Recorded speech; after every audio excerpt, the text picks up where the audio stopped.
Over the coming weeks, people will be traveling for the holidays, gathering with friends and family for special events. So what can you do to keep yourself healthy during the holidays, keeping others healthy as well? We have invited Dr. Stacy Chronister to share with us. She's an internal medicine specialist with OSU Medicine. Good morning. Welcome back. Well, thank you. So what illnesses are showing up right now here in the cold? Of course, we have COVID, which looks a lot of different ways, and it's kind of always morphing. Flu, but really RSV is one that's really on the uptick, and you only usually heard about that in young children previously. Okay, so tell me about, because you mentioned 3 viruses that we have vaccines for. So tell me about that. Can we get them all at once? Who can get the RSV vaccine? I have a lot of questions. Absolutely. So yes, you can get these all at once, and they are effective. Sometimes you need to wait in between if you've already had one, but honestly, getting the vaccine is better than not getting it because it may prevent you from getting sick, but at least it will have the illness be less severe, less likely to spread it, won't last as long. The thing with vaccines is it takes about 2 weeks to be fully vaccinated. So right now is the perfect time to get it before you see your family over the holidays. But RSV is the new one that's kind of out. So we've already heard about flu and COVID vaccines, but those over age 60 are now eligible for RSV vaccines.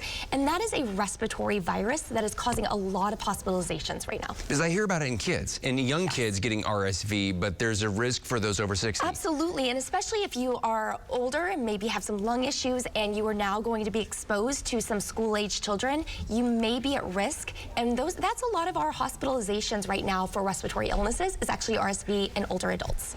Okay, they can do a lot more than break your ornaments. The kids can give you RSV too if you're exposed to the young children. Okay, so I have this because you brought these. These are wonderful. Could be a simple gift for the holidays. How do these help us? These are compression socks, and this is a simple pair that I picked up at Walmart, but you can get them everywhere in different styles. What I love about these is that they go all the way up to the knee.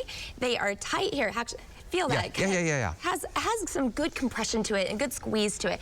What this helps with is with blood clots with traveling. So to help you have good blood flow so it doesn't stay kind of pooled in your feet. Right. So that way we can prevent blood clots on those long trips, whether we're driving or whether we're on flights. That is a big concern. So many times, and this is great, and we'll come back to these, but you know, so many times we get run down. It's station to station, party to party. We're just going A to B to C. That can affect us too. We can get kind of worn down. Absolutely, and honestly, our diets are probably not the best right now. So I can say that for me. And we're not getting a lot of sunlight because it's cold outside. So even adding in a good multivitamin right now to help with your immune system and really kind of boost up some of your energy is a great idea. Any general brand will be okay. Yeah, and multivitamins, they still hit. Even as an adult, you get that little chewy little gummy. I love taking my multivitamins, and I'm all ready to go. Okay, so we have a kind of a graphic that goes over a little bit of what we talked about, but some new information about staying healthy. So we talked about the vaccines. We talked about blood clots. I do want to talk about, this is a hard one, kissing babies. Oh, please don't kiss babies. Oh, okay. They're so adorable, and you maybe have not met them yet, but the problem is they do not have a good immune system yet. The biggest issue is actually cold sores that are right on our lips and on adults' lips. Even if you do not actively have a cold sore, you can still spread the virus. And so you may not even know that you are shedding the virus.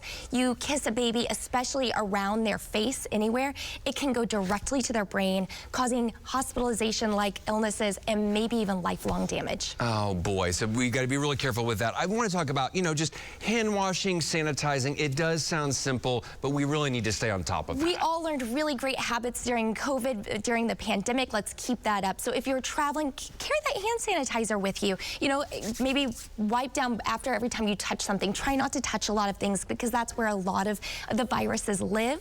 Of course, if you are in enclosed spaces or around a lot of crowds, consider wearing a mask. That helps prevent you from getting additional viruses, or if you aren't feeling well, spreading it to anyone else. Yeah, one more thing. We do have a simple exercise for blood clots, right? Blood clots. Okay, traveling exercise. Here we go. This is simple. You just kind of pump your legs like this, and I'm just flexing my toes here. That's it. And just pumping like this. And honestly, even if you can take frequent bathroom breaks, if you're on a plane, get up, go to the bathroom, walk up and down the aisles once or twice if it's allowed, sit back down. Not during turbulence. But the people most at risk for getting blood clots during travel are going to be smokers, anyone on hormone therapy, or anyone who struggles with overweight or potentially has a recent surgical intervention. So just keep it moving. And when you're on that plane, when you're, you know, in the car, if you can safely do it in the passenger seat, the foot pumps, that could help. Well, Dr. Stacy Chronister. It's great. Yeah, that's perfect. I already am. Dr. Stacy Chronister, thank you so much, and have the happiest of holidays. Merry Christmas. Same.